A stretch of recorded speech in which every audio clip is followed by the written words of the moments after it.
Ajay, KD Yadav, Sonakshi, Rahul, पवन, निधि, शिखा, पारुल, मयंक, दीप्ति, आयुष, अजय, कैसे हो भाई आप सभी? एकदम बढ़िया, फर्स्ट क्लास, शानदार जानदार, एकदम झकास। Good afternoon, good afternoon, good afternoon, a very good afternoon to all. चलिए साहब, तो लास्ट क्लास में हमने रैंकिंग चैप्टर को कंप्लीट किया है और आज नया दिन, नई शुरुआत, नए टॉपिक के साथ होगी।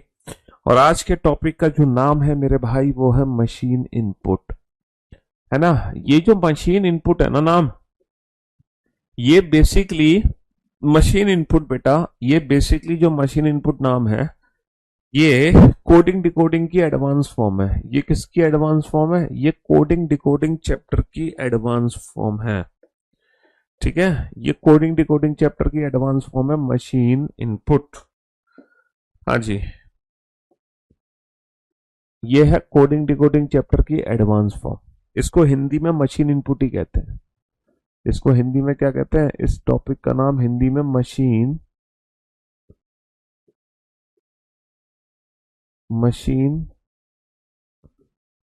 इनपुट। हिंदी में इस टॉपिक का नाम बेटा मशीन इनपुट ही है। मशीन इनपुट को मशीन इनपुट ही कहते हैं, समझ रहे हो? जी हाँ। अच्छा, रैंकिंग चैप्टर खत्म हो गया बस। जो लास्ट सेशन था फ्राइडे को, वो लास्ट क्लास थी मशीन इनपुट की, वो रैंकिंग टॉपिक की। इसमें ना बेसिकली कोडिंग डिकोडिंग ही होती है। इसमें कोडिंग डिकोडिंग होती कैसे है कि एक इनपुट होता है। क्या होता है? एक इनपुट होता है, एक होता है इनपुट, और उस इनपुट को ना रीअरेंज किया जाता है। क्या किया जाता है? रीअरेंज किया जाता है। बट जो रीअरेंजमेंट होती है ना, वो इंडिविजुअल स्टेप्स में होती है। जैसे कि मैं एक इनपुट यहाँ पे लिख देता हूं, फॉर एन एग्जाम्पल मैंने एक इनपुट लिख दिया 30 20 10, 30 20 10 40, ठीक है। अब इस इनपुट को रीअरेंज किया जाता है। क्या किया जाता है? रीअरेंजमेंट होती है। यहाँ पर मशीन इनपुट के अंदर क्या होती है? अरेंजमेंट होती है, अरेंजमेंट। और जो अरेंजमेंट होती है ना, वो पर्टिकुलर किसी ना किसी लॉजिक से होती है। वो लॉजिक हमें आइडेंटिफाई करना होता है। लेकिन जो अरेंजमेंट होती है वो इंडिविजुअल स्टेप में होती है। जैसे एग्जाम में ना कुछ स्टेप दिए होते हैं, स्टेप बोले तो चरण दिए होते हैं, चरण। जैसे कि यहाँ पे पहला चरण दिया हुआ है 10 30 20 40, जो कि इसी इनपुट से पहला स्टेप बना है। जैसे कि यहाँ पे दूसरा चरण आपको दिया हुआ है, जैसे कि यहाँ पे दूसरा चरण आपको दिया हुआ है, वो दिया हुआ है 10 20 30 40, ठीक है। और लिखा हुआ है step second is the last step, step second is the last step, ठीक है। यहां पे लिखा हुआ है चरण 2 आखिरी चरण है, चरण 2 आखिरी चरण है। तो बेटा आपको आइडेंटिफाई करना है, आपको ये चेक करना है कि ये जो इनपुट है ये किस मेथड से रीअरेंज हुआ है। यहां पर कौन सा लॉजिक हम लगा रहे हैं। जिन जिन बच्चों का एसएससी जीडी में सिलेक्शन हुआ है, उन सारे भी बच्चों को हमारी तरफ से ढेर सारी शुभकामनाएं। एक नहीं, दो नहीं, तीन नहीं, सैकड़ों हजारों बच्चों का एसएससी जीडी में सिलेक्शन हुआ है करियरविल प्लेटफॉर्म से। और उन सभी बच्चों को हमारी तरफ से ढेर सारी शुभकामनाएं। बहुत बहुत प्यार उन बच्चों को जो एसएससी जीडी में बच्चे सेलेक्ट हुए हैं। ढेर सारा प्यार हमारी तरफ से। हाँ जी, तो मेरे दोस्तों, मेरे भाइयों, मेरे जिगर के टुकड़ों, ये एक इनपुट है। इस इनपुट को इंडिविजुअल स्टेप्स में रीअरेंज किया गया। आपका काम है कि ये जो अरेंजमेंट हो रही है, इस अरेंजमेंट के पीछे लॉजिक क्या है, उस लॉजिक को आइडेंटिफाई करना। अगर आप इस क्वेश्चन को ध्यान से देख रहे हैं तो आपको ना लॉजिक समझ आ रहा होगा। अगर आप इस क्वेश्चन को ध्यान से देख रहे हैं तो आपको लॉजिक समझ आ रहा होगा। सर यहाँ पर एग्जैक्टली क्या हो रहा है? सबसे छोटे नंबर को सबसे आगे पहुंचाया, फिर उससे बड़े नंबर को उसके पीछे पहुंचाया, फिर 30 40 अपनी जगह है, और लिखा हुआ है step second is the last step, step second is the last step. समझ रहे हो मेरे भाई? हाँ जी, step second is the last step. 10 20 30 40, ये जो नंबर्स है ना, ये नंबर्स इंक्रीजिंग ऑर्डर में रीअरेंज हुए। ये नंबर कैसे रीअरेंज हुए? ये नंबर ना इंक्रीजिंग ऑर्डर में रीअरेंज हुए, 10 20 30 40। तो यहाँ पर एग्जैक्टली होगा क्या? हर बार छोटे नंबर को सबसे आगे पहुंचाना और नंबर्स को इंक्रीजिंग ऑर्डर में रीअरेंज कर दिया। तो इसी तरीके से एग्जाम में एक इनपुट दिया होगा और उस इनपुट को हमें रीअरेंज करना होगा, रीअरेंज करना होगा, हमें लॉजिक आइडेंटिफाई करना होगा। फिर इसके हिसाब से हमें एक और इनपुट होगा, इसके बाद हमारे पास एक और इनपुट होगा, ठीक है, जैसे कि मान लो वो इनपुट है 35, 25, 15, 10, 45। ये हमारे पास इनपुट है। अब आप इस इनपुट को इसी मेथड से रीअरेंज करो और ये बताओ कुल कितने चरण बनेंगे। कुल कितने चरण बनेंगे जल्दी से बताओ। इसी इनपुट को अगर मैं इसी मेथड से रीअरेंज करता हूं तो कुल कितने चरण बनेंगे, क्या कोई बच्चा बता सकता है? टोटल कितने स्टेप बनेंगे? Wish you very happy birthday dear, wish you very happy birthday. जल्दी से बताओ कुल कितने स्टेप बनेंगे फटाफट से।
जी साहब, तो मेरे दोस्तों, मेरे भाइयों, मेरे जिगर के टुकड़ों, सबसे पहले बेटा आप पहला स्टेप बनाओ। सबसे पहले आप पहला स्टेप बनाओ। पहला स्टेप कैसे बनेगा, स्टेप फर्स्ट कैसे बनेगा ये बताओ। सर पहला चरण बनाने के लिए मुझे सबसे छोटा नंबर सबसे आगे रखना पड़ेगा 10। मैंने 10 नंबर सबसे आगे रख दिया, बाकी के सारे नंबर अपनी जगह है 35, 25, 15, 40। सर आपको कैसे पता था कि सबसे छोटा नंबर ही सबसे आगे रखना है? क्योंकि एग्जाम में जो इंफॉर्मेशन मुझे दी गई थी, एग्जाम में जो इंफॉर्मेशन मुझे दी गई थी उसके हिसाब से मुझे पता चला कि सबसे पहले सबसे छोटा नंबर आगे रखना है। उसके बाद हमें फिर से सबसे छोटा नंबर उठाना है। सबसे छोटा नंबर क्या है? 15। हमें फिर से सबसे छोटा नंबर उठाना है, फिर मैंने 15 को आगे रख दिया तो 35, 25, 45। लेकिन अरेंजमेंट अभी कंप्लीट नहीं हुई। क्या सारे नंबर इंक्रीजिंग ऑर्डर में अरेंज हो गए? सर नहीं सर, सारे नंबर इंक्रीजिंग ऑर्डर में अरेंज नहीं हुए। इसका मतलब मुझे तीसरा चरण भी बनाना पड़ेगा। अब जो मेरे पास नंबर बचे हैं, इन बचे हुए नंबर में सबसे छोटा नंबर क्या है? सबसे छोटा नंबर है 25, तो मुझे 25 यहाँ पे रखना पड़ेगा। 25 के पीछे 35 और 45। क्या ये सारे नंबर बेटा इंक्रीजिंग ऑर्डर में अरेंज हो गए? यस सर, ये सारे नंबर इंक्रीजिंग ऑर्डर में अरेंज हो चुके हैं। 35 और 45 बेटा अपनी जगह खुद ही मौजूद है। ये दोनों के दोनों ऑटोफिल हैं। ये दोनों के दोनों क्या है? ऑटोफिल। मशीन ने इन पर कुछ काम नहीं किया। दीज आर ऑटोफिल, ये खुद ही फिल हो गए। यानी कि बिना किसी इंडिविजुअल स्टेप के ये दोनों नंबर अपनी जगह पे खुद ही मौजूद है। तो बेटा कुल कितने चरण बनेंगे? अगर एग्जाम में पूछा जाए टोटल स्टेप कितने बनेंगे, तो टोटल कितने स्टेप बने? टोटल स्टेप्स बने हैं बेटा 3।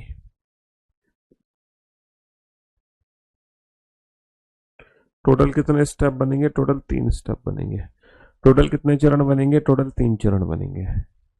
अब हमारे एग्जाम में हमसे कुल चरण भी पूछ सकता है, या फिर एग्जाम में, हेलो भाई हेलो, या फिर एग्जाम में ये जो इंडिविजुअल स्टेप बने ना, इस इंडिविजुअल स्टेप से रिलेटेड भी इंफॉर्मेशन आ सकती है। क्या सर हमेशा एग्जाम में मशीन इनपुट में जो इनपुट आएगा वो यही वाला इनपुट होगा जिसमें नंबर्स को हमेशा इंक्रीजिंग ऑर्डर में लगाना है? नहीं, हमारे एग्जाम में जो इनपुट आएगा जरूरी नहीं है कि हमेशा नंबर इंक्रीजिंग ऑर्डर में लगे, नंबर्स को डिक्रीजिंग ऑर्डर में भी लगाया जा सकता है। क्या सर ये जरूरी है हर बार छोटे नंबर को आगे उठाना है? नहीं, हो सकता है आप बड़े नंबर को उठाएं। क्या ये जरूरी है कि ये अरेंजमेंट लेफ्ट पर ही होगी? नहीं सर, ये अरेंजमेंट राइट हैंड साइड पर भी हो सकती है, हम नंबर्स को राइट हैंड साइड पर भी पहुंचा सकते हैं। देखो मशीन इनपुट के जो क्वेश्चंस हैं वो बैंकिंग एग्जाम्स में आते हैं, है ना। एक बार हमारे यूपीएसआई के एग्जाम्स में भी पूछे गए थे, है ना। एक बार यूपीएसआई के एग्जाम में भी पूछा गया है क्वेश्चन मशीन इनपुट का, और बैंक में तो आता ही है, यूपी पुलिस के एग्जाम में आया है। ठीक है, कहने का मतलब है यूपी के एग्जाम्स में आ सकता है। बाकी अगर मैं एसएससी की बात करूं तो एसएससी के एग्जाम में मशीन इनपुट का आज तक कभी भी कोई भी क्वेश्चन नहीं पूछा गया, एसएससी के एग्जाम में कभी नहीं पूछा गया। ठीक है जी हाँ, लेकिन ये जरूरी नहीं है कि आने वाले समय में क्वेश्चन ना आए, क्योंकि ये कोडिंग डिकोडिंग की ही एडवांस फॉर्म है ना। ये कोडिंग डिकोडिंग की एडवांस फॉर्म है बेटा, समझेंगे हम यहाँ से, ये जो हमें जानकारी दी गई है इसके हिसाब से समझेंगे। तो मैं आपको ये कहना चाह रहा था कि हमारे एग्जाम में जो इनपुट्स होते हैं वो इनपुट्स कितने टाइप्स के होते हैं, है ना। हमारे एग्जाम में इनपुट कितने टाइप्स के होते हैं, जरूरी नहीं है कि जो इनपुट है वो हमेशा नंबर्स की फॉर्म में ही हो, जरूरी नहीं है कि इनपुट्स हमेशा नंबर्स की फॉर्म में ही हो, लाइक दैट। ठीक है, ये चीज जरूरी नहीं है कि इनपुट हमेशा नंबर्स की फॉर्म में ही हो। हमारे एग्जाम में इनपुट अल्फाबेट की फॉर्म में भी हो सकते हैं, हमारे एग्जाम में जो इनपुट है वो अल्फाबेट की फॉर्म में भी हो सकते हैं, लाइक दैट।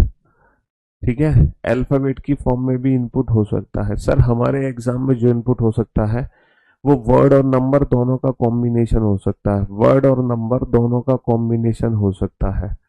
ठीक है, जरूरी नहीं है कि, हाँ जी, हमारे एग्जाम में जो इनपुट होगा वो वर्ड और नंबर दोनों की, है ना, वर्ड और नंबर दोनों का मिक्सअप भी हो सकता है, वर्ड और नंबर दोनों का मिक्सअप भी हो सकता है, लाइक दैट। ठीक है, हमारे एग्जाम में इनपुट ऐसा भी आ सकता है, ऐसा भी आ सकता है और ऐसा भी आ सकता है, कोई भी इनपुट हमारे एग्जाम में आ सकता है। इन तीनों में से कोई भी इनपुट हमारे एग्जाम में आ सकता है। ठीक है, हमारे एग्जाम में इनपुट सिर्फ नंबर्स की फॉर्म में भी हो सकता है, सिर्फ वर्ड की फॉर्म में भी हो सकता है। वर्ड्स रीअरेंजमेंट होते हैं बेटा, कोडिंग डिकोडिंग का लॉजिक लगता है, या फिर वर्ड्स और नंबर दोनों की फॉर्म में भी हो सकता है। कुछ डिफरेंट टाइप के इनपुट भी हमारे एग्जाम में आजकल बनने लगे हैं, जैसे लाइक दैट। इस तरीके से इनपुट भी हमारे एग्जाम में बनने लगे हैं, कुछ इस प्रकार। ठीक है, ये भी इनपुट, कुछ ऐसे इनपुट हमारे एग्जाम में बनने लगे हैं, इनके अंदर कुछ कुछ नंबर्स लिखे रहते हैं। ठीक है, इस तरीके से नंबर, कुछ भी नंबर हो सकते हैं, उससे फर्क नहीं पड़ता, उससे फर्क नहीं पड़ता कि इनके अंदर नंबर्स क्या क्या है। ऐसा भी इनपुट हमारे एग्जाम में देखने को मिल सकता है हमें। और एग्जाम में एक और इनपुट बनता है लेटेस्ट, वो इनपुट बनता है मैट्रिक्स की फॉर्म में, इस तरीके से।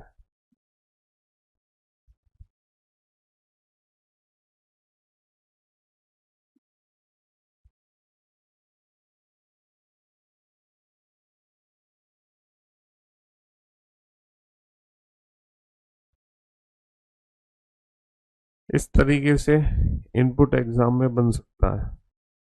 ठीक है, इस तरीके से इनपुट हमारे एग्जाम में बन सकता है। ठीक है,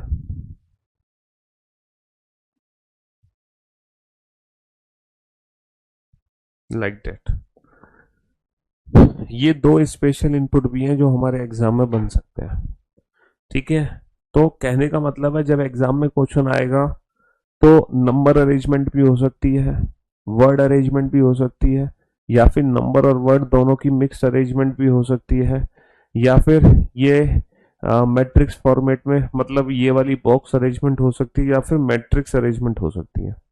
हमारे एग्जाम में जब क्वेश्चन आता है तो कोई भी अरेंजमेंट हो सकती है इनपुट की, इनमें से कोई भी इनपुट हमारे एग्जाम में आ सकता है। अच्छा, जो इनपुट है ना, इनपुट है ना, जो इनपुट है ना, इनपुट की रीअरेंजमेंट होती है, वो रीअरेंजमेंट हमें समझनी है कि किस लॉजिक से हम रीअरेंजमेंट कर रहे हैं, किस लॉजिक से हम रीअरेंजमेंट कर रहे हैं। बस कोडिंग डिकोडिंग की ही एडवांस फॉर्म है बेटा, ये कोडिंग डिकोडिंग की ही एडवांस फॉर्म है ना, समझ रहे हो, ये कोडिंग डिकोडिंग की ही क्या है, कोडिंग डिकोडिंग की ही एडवांस फॉर्म है, कोडिंग डिकोडिंग की ही एडवांस फॉर्म है। तो हमारा काम है एग्जाम में लॉजिक आइडेंटिफाई करना। चलिए, तो आज की क्लास का पहला क्वेश्चन हम लिखने जा रहे हैं, ठीक है। चलिए नोट डाउन करो बेटा। एक इनपुट दिया हुआ हमारे एग्जाम में, एक इनपुट दिया हुआ हमारे एग्जाम में 18, 10, 13, 12, 19, 18, 10, 13, 12, 19, ये एक इनपुट दिया हुआ है हमारे एग्जाम में, समझ रहे हो। और पहला जो चरण दिया हुआ है बना के, वो दिया हुआ है 10, 18, 13, 12, 19। दूसरा जो चरण दिया हुआ है वो बना के दिया हुआ है 10, 12, 18, 13, 19। तीसरा जो चरण बना के दिया हुआ है वो दिया हुआ है 10, 12, 13, 18, 19। ये तीन चरण बना के दिए हुए हैं। And step third is the last step, step third is the last step, है ना। तीसरा चरण आखिरी चरण है, तीसरा चरण आखिरी चरण है। अब एक और इनपुट हमारे एग्जाम में दिया हुआ है, एक अलग से इनपुट दिया हुआ है। वो इनपुट दिया हुआ है 39, 37, 35, ठीक है, 38, 40 और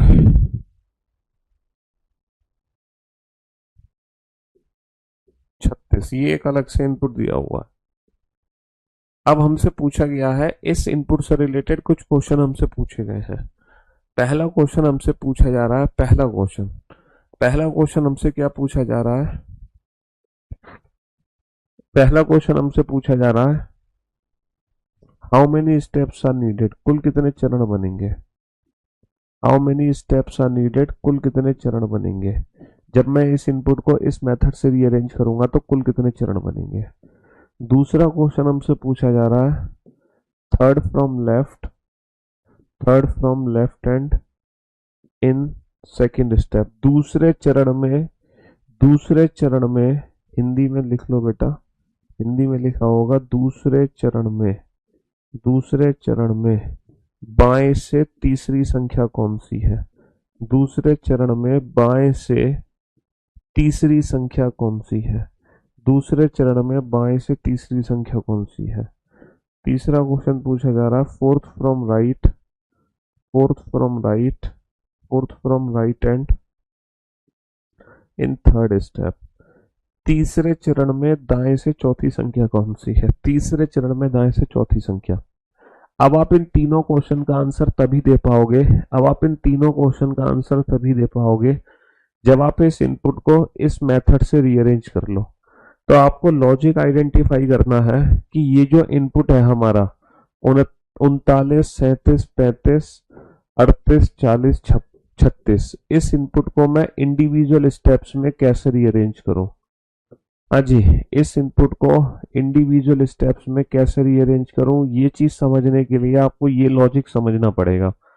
ये लॉजिक कैसे समझोगे, पहले आप ये चेक करो कि इनपुट से पहला चरण कैसे बना, इनपुट और पहले चरण में क्या अंतर है, फिर पहले से दूसरा चरण कैसे बना, दूसरे से तीसरा कैसे बना, और तीसरा आखिरी स्टेप क्यों है, तीसरा आखिरी स्टेप क्यों है। पहले तो आप इस लॉजिक को समझो। जब आप इस लॉजिक को समझ लोगे तब आप यही लॉजिक बेटा यहाँ पे अप्लाई कर देना। जब आप इस लॉजिक को समझ लोगे तो यही लॉजिक वहां पर अप्लाई कर दो। चलिए साहब।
बीपीएससी का मतलब क्या होता है यार? बिहार की पीएससी है बेटा, पीएससी एग्जाम होता है ना हर स्टेट के, यूपी पीएससी, बीपीएससी।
बहुत बढ़िया।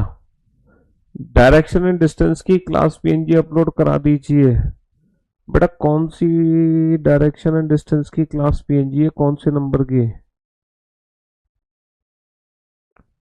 हम्म, किस क्लास की है? चलिए साहब, तो बोर्ड पर ध्यान देना और ध्यान से सुनने और समझने की कोशिश करना, है ना? हाँ जी। तो मेरे भाई लॉजिक यहाँ पर क्या है सर? सबसे पहले सबसे छोटा नंबर आगे रखा, बाकी 18, 13, 12, 19 एज इट इज, मतलब किसी में कोई छेड़छाड़ नहीं। सबसे पहले 10 को आगे रखा, फिर इन्होंने बेटा 12 को आगे रखा, फिर सब एज इट इज। फिर इन्होंने 13 को रखा, फिर सब एज इट इज। 18, 19 दोनों ऑटो फिल हो गए। तो हमें हर बार सबसे छोटा नंबर सबसे आगे पहुंचाना है। सबसे छोटा नंबर क्या है इन दोनों, इन सब में? 35। तो हमने 35 को सबसे आगे रख दिया, और बाकी 39, 39, 37, 38, 40, 36 एज इट इज। समझ रहे हो? फिर हम क्या करेंगे, 35 को तो हम पहुंचा ही चुके हैं, फिर हम 36 को रख देंगे। 35 के पीछे 36 को रख दिया, फिर सब एज इट इज। 39, 37, 38, 40। फिर हम क्या करेंगे, फिर हम 36 के पीछे 37 को रख देंगे। 35, 36, 37, 35, 36, 37। फिर हमारे 39, 38, 40 एज इट इज। अभी अरेंजमेंट खत्म नहीं हुई, 37 के पीछे हम 38 को रख देंगे। 35, 36, 37, 38 को रख दिया, ठीक है। फिर उसके पीछे 39, 40 एज इट इज। और लास्ट में 39, 40 क्या हो गए? लास्ट में 39, 40 हो गए ऑटोफिल। ये 39 और 40 ऑटोफिल हो गए। Step fourth is the last step. Step fourth is the step fourth is the last step, ठीक है। Step fourth is the last step. चौथा चरण आखिरी चरण है। चौथा चरण आखिरी चरण हो गया। चलिए साहब, अब हमसे कौन कौन से प्रश्नों के उत्तर जानकारी चाहिए? How many steps are needed? Total बेटा 4 चरण बनेंगे। कुल कितने चरण बनेंगे? 4 चरण बनेंगे। Third from left in second step, दूसरे चरण में बाएं से तीसरा, पहला, दूसरा, तीसरा। दूसरे चरण में बाएं से तीसरा 39, है ना। Fourth from right in third step, तीसरे चरण में दाएं से चौथा, पहला, दूसरा, तीसरा, चौथा, है ना। पहले दाएं से चौथा, तीसरे चरण में दाएं से चौथा, पहला, दूसरा, तीसरा, चौथा, 37। 37 इज द राइट आंसर। अब आप मुझे बताओ, क्या किसी भी प्रश्न का उत्तर देने में कोई तकलीफ, क्या किसी भी क्वेश्चन को समझने में कोई दिक्कत? हाँ? नहीं सर। इन तीनों क्वेश्चन के आंसर हमने दे दिए, सिर्फ पहले हमें लॉजिक समझना पड़ेगा। उस लॉजिक को समझने के बाद ही हम आंसर दे सकते हैं। चलिए साहब, तो इस बार जो हमें इनपुट दिया हुआ है, इस बार जो हमें इनपुट दिया हुआ है वो कुछ ऐसे है। इस बार जो हमें इनपुट दिया है वो कुछ ऐसे है। 40, 30, 10, 60, 20, 80, 50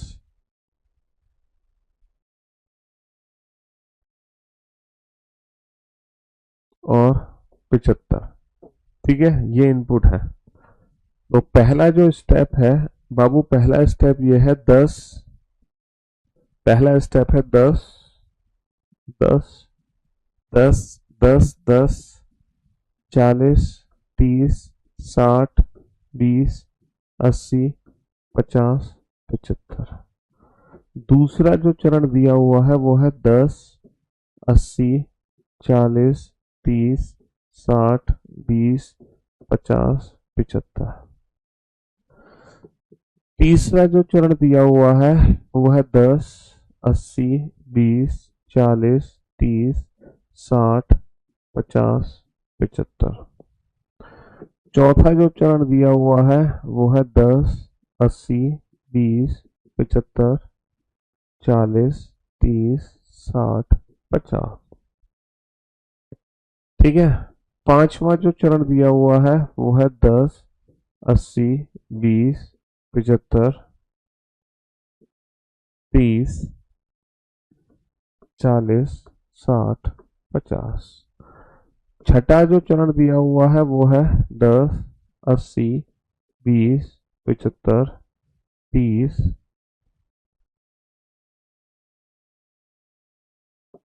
60, 40, 50। And step 6 is the last step. Step 6 is the last step. ये आखिरी चरण है बाबू, ये आखिरी चरण है, ये आखिरी चरण है।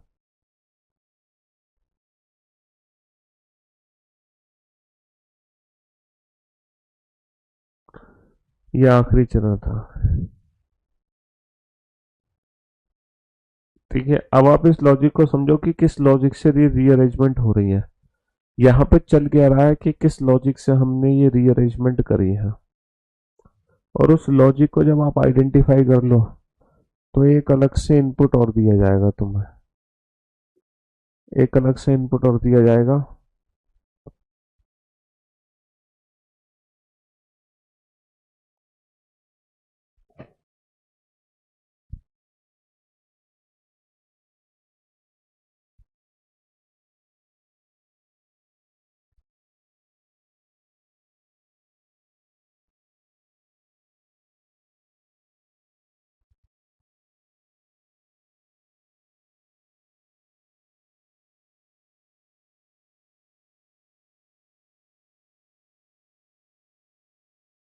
एक अलग से इनपुट दिया गया है तुम्हें 50, 40,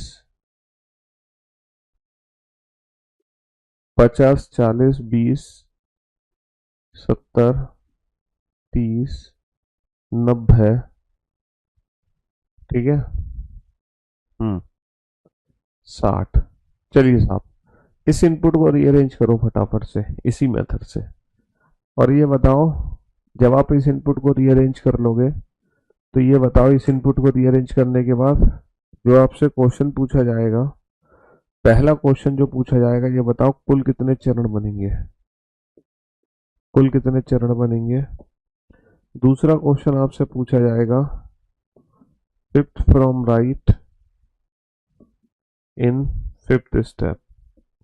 अगला क्वेश्चन जो पूछा जाएगा वो पूछा जाएगा fourth from left in six step.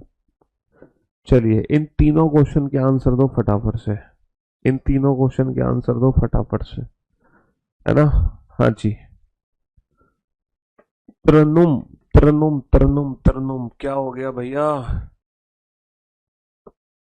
किसी भी क्लास की पीएनजी नहीं है? किसी भी नंबर की पीएनजी नहीं है? क्यों भैया, किसी भी क्लास की पीएनजी क्यों नहीं है? क्या कहना चाह रहे हो तुम? ऐसे कैसे नहीं है किसी भी क्लास की पीएनजी? हाँ सर, मैं सीजीएल में हूँ, फर्स्ट ईयर में, टाइम मैनेज नहीं कर पा रही हूँ, कर पा रहा हूँ कि प्रिपरेशन कैसे करूँ, कुछ एडवाइस दे दीजिए प्लीज। भैया एडवाइस, एडवाइस तो भैया हमारी तरफ से पूरी है आपको।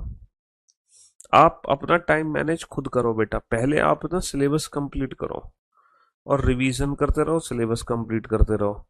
फिर एक बार जब सिलेबस कंप्लीट हो जाए, है ना, रिवीजन के साथ, फिर उसके बाद तुम चैप्टर वाइज प्रैक्टिस और मॉक टेस्ट। अभी तुम्हारे पास टाइम कम है ना, तो तुम चैप्टर वाइज प्रैक्टिस और मॉक टेस्ट तुम बाद में करना। अभी फिलहाल तुम सिर्फ क्लास के क्वेश्चन और रिवीजन करते रहो बस, इसके अलावा कुछ मत करो। क्योंकि अभी तुम्हारे पास 3 साल है, तो 3 साल में पहले तुम सिलेबस कंप्लीट कर लो, फिर बाद में तुम वो कर लेना प्रैक्टिस।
यस, कंप्लीट बेटा। चलिए साहब, अब आप लोग बोर्ड पे ध्यान देना, ध्यान से समझना। तो डायरेक्शन एंड डिस्टेंस की पीएनजी पता चल गई आपको कहां पर है। वो पीएनजी, वो कुछ पीएनजी है, देखो अभी जो क्लास पीएनजी है वो नोट सेक्शन में अपलोडेड है, लेकिन कुछ जो क्लास पीएनजी है वो नोट्स में पीएनजी पे जाके क्लिक करना पड़ता है तब दिखाई देती है। चलिए साहब, पहले तो लॉजिक आइडेंटिफाई करो कि इस क्वेश्चन में लॉजिक क्या लग रहा है। सर इस क्वेश्चन में लॉजिक है, अगर मैं इनपुट से पहला स्टेप बनाऊं तो सबसे छोटा नंबर सबसे आगे है, बाकी सब एज इट इज है। फिर पहले स्टेप से दूसरे स्टेप बनाने में पता है क्या किया इन्होंने, सबसे पहले तो छोटा नंबर लिया था, फिर ले लिया इन्होंने सबसे बड़ा नंबर, फिर लिया इन्होंने सबसे छोटा नंबर, फिर लिया इन्होंने सबसे बड़ा नंबर। सबसे बड़ा नंबर क्या है, बचे हुए नंबर में 75। तो ये कर रहा है पहले छोटा फिर बड़ा, फिर छोटा लिया इन्होंने, फिर सबसे बड़ा लिया, और फिर छोटा और बड़ा ये दोनों ऑटो फिल हो गए। तो यानी कि सबसे पहले सबसे छोटा नंबर लेना है, फिर बड़ा नंबर, फिर छोटा फिर बड़ा, फिर छोटा फिर बड़ा। इस बार हर बार की पहले तो क्या था कि पहले हम क्या करते थे, हर बार सबसे छोटा नंबर उठाओ आगे पहुंचाओ, सबसे छोटा नंबर उठाओ आगे पहुंचाओ। लेकिन अब ये क्या कर रहा है, पहले सबसे छोटा नंबर उठाओ, सबसे आगे पहुंचा दो, और बाकी सब एज इट इज, बाकी सब एज इट इज 50, 40, 70, 30, 90, 60, बाकी सब एज इट इज। समझ रहे हो। दूसरा स्टेप बनाने में क्या करना है, सर दूसरे चरण बनाने में इन्होंने सबसे छोटा नंबर सबसे आगे पहुंचाया। अब सबसे बड़ा नंबर उठा लो, सबसे बड़ा नंबर क्या है, 90। सबसे बड़ा नंबर क्या है, 90, बाकी सब एज इट इज 50, 40, 70, 30, 60। इसके बाद इन्होंने क्या किया, इसके बाद इन्होंने क्या किया भाई, है ना, पहले सबसे छोटा नंबर उठाया, फिर सबसे बड़ा नंबर उठा लिया। अब फिर सबसे छोटा नंबर उठाना है, सबसे छोटा नंबर क्या है, 30। 30 को उठा लिया, रख दिया यहाँ पर, और फिर 50, 40, 70, 60। ठीक है। फिर चौथे चरण में क्या करेंगे, चौथे चरण में क्या करेंगे भाई, सबसे पहले छोटा, फिर बड़ा, फिर छोटा। अब सबसे बड़ा क्या है, 70। 70 को उठा लिया, बाकी सब नंबर एज इट इज 50, 40, 60। फिर पांचवें स्टेप में क्या करेंगे, पांचवें स्टेप में पहले छोटा नंबर, फिर बड़ा नंबर, फिर छोटा नंबर, फिर बड़ा नंबर, अब फिर छोटा नंबर 40, और फिर 50 और 60। ठीक है। फिर छठे स्टेप में क्या करेंगे लोग, छठे स्टेप में, छठे स्टेप में क्या करेंगे, पहले छोटा, फिर बड़ा, फिर छोटा, फिर बड़ा, फिर छोटा। अब बड़ा बेटा 60 को उठाएंगे, और लास्ट में जो 50 है वो क्या हो जाएगा, 50 हो जाएगा ऑटोफिल। लास्ट में 50 हो जाएगा ऑटोफिल। तो बेटा कुल कितने चरण बनेंगे, कुल 6 चरण बनेंगे। कितने चरण बनेंगे, 6 बनेंगे। Fifth from right in fifth step, पांचवें स्टेप में दाएं से पांचवा, पहला दूसरा तीसरा चौथा पांचवा, है ना। Fifth from right in fifth step, दाएं से पांचवा क्या होगा, दाएं से पांचवा हो जाएगा 30। दाएं से पांचवा 30। Fourth from left in six step, छठे चरण में बाएं से चौथा, पहला दूसरा तीसरा चौथा, बाएं से चौथा क्या हो जाएगा, 70। बाएं से चौथा क्या हो जाएगा, 70, है ना। बेटा रेलवे में देखो अभी तक तो नहीं आया, लेकिन देखो ये जो क्वेश्चन है ये यूपीएसआई में आया है और बैंक में, इसके अलावा किसी और एग्जाम में ये क्वेश्चन नहीं पूछे गए। लेकिन ये गारंटी नहीं है कि आने वाले समय में रेलवे में भी ना आए, है ना, या बाकी के एग्जाम्स में ना आए। इसलिए एटलीस्ट पता तो होना चाहिए। देखो भले ही आप इन क्वेश्चंस की ना अलग से प्रैक्टिस मत करना, आप इस लेक्चर का दोबारा रिवीजन भी मत करना, ठीक है, क्योंकि इतना इंपॉर्टेंट चैप्टर नहीं है, जरूरी नहीं है ना आपके एग्जाम में आए। आप भले ही इन फ्यूचर कभी रिवीजन मत करना, इन फ्यूचर कभी प्रैक्टिस मत करना इस चैप्टर की, लेकिन एटलीस्ट लाइव क्लास में जो पढ़ा रहे हैं वो समझ लो, ताकि मान लो इन फ्यूचर आप कोई एग्जाम दो और उसमें ऐसा क्वेश्चन देखने को मिले, तो वहां पर आप एकदम पैनिक ना हो, एकदम नर्वस ना हो। एटलीस्ट आपको पता होना चाहिए कि हाँ ऐसे क्वेश्चन सॉल्व कैसे करने। समझ रहे हो ना मेरी बात। हाँ जी। तो आपको हर हर चैप्टर के बारे में तक आइडिया होना चाहिए कि रीजनिंग में कोई भी चैप्टर कैसे सॉल्व होता है। अगर आपने ये क्वेश्चन जिंदगी में कभी नहीं किए होंगे तो पेपर में कभी समझ नहीं पाओगे, आप एकदम शॉक्ड रह जाओगे ये हुआ क्या, है ना। हम्म।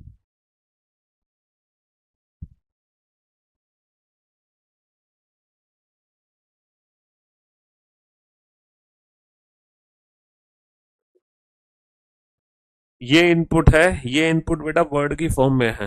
ये इनपुट हमारा वर्ड की फॉर्म में है, यहाँ पे नंबर्स का यूज नहीं किया जा रहा है, यहाँ पे सिर्फ और सिर्फ वर्ड का यूज किया जा रहा है।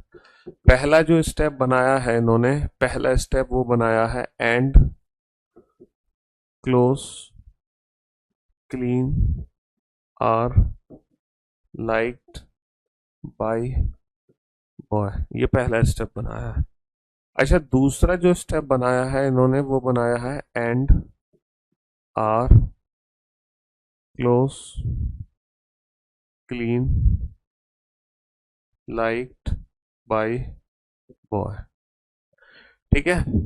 तीसरा जो स्टेप बनाया है इन्होंने वो बनाया है एंड आर बॉय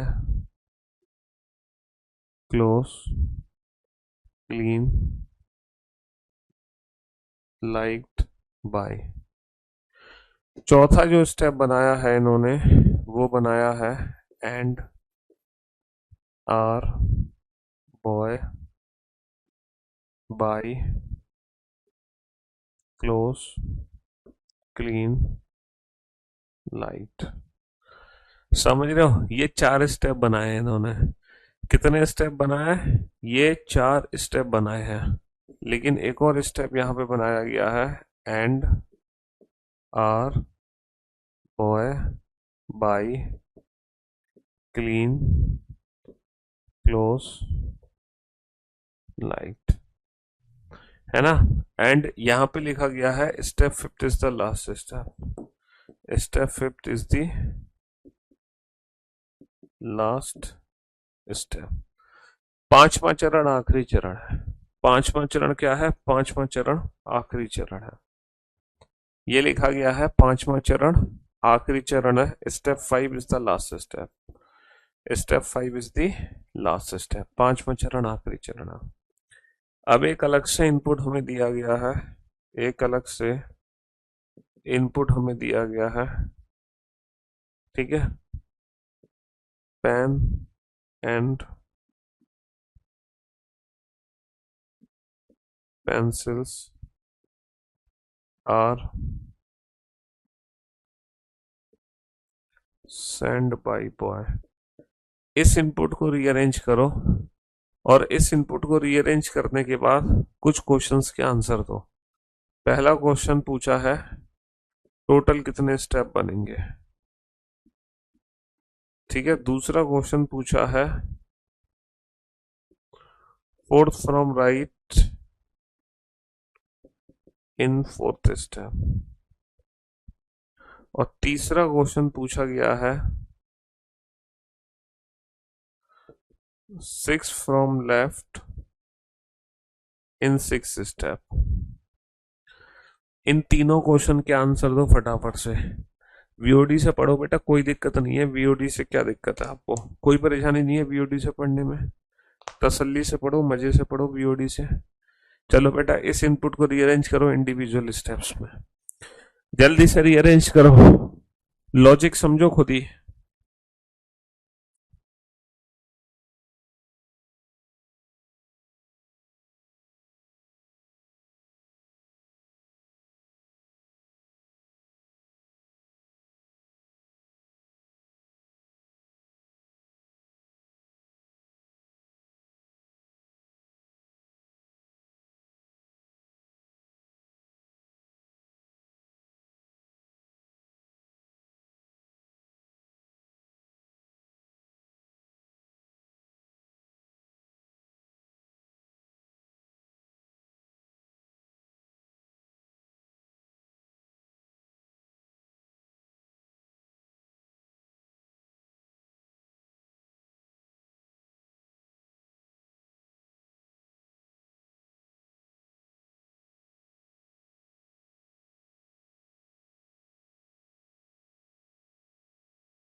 फटाफट से।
हाँ जी,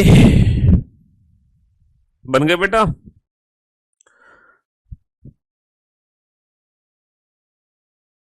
अच्छा, आज जो तुम इन क्वेश्चंस के आंसर दे रहे हो, पता है कैसे दे रहे हो? आज तुम इन क्वेश्चंस के आंसर दे रहे हो,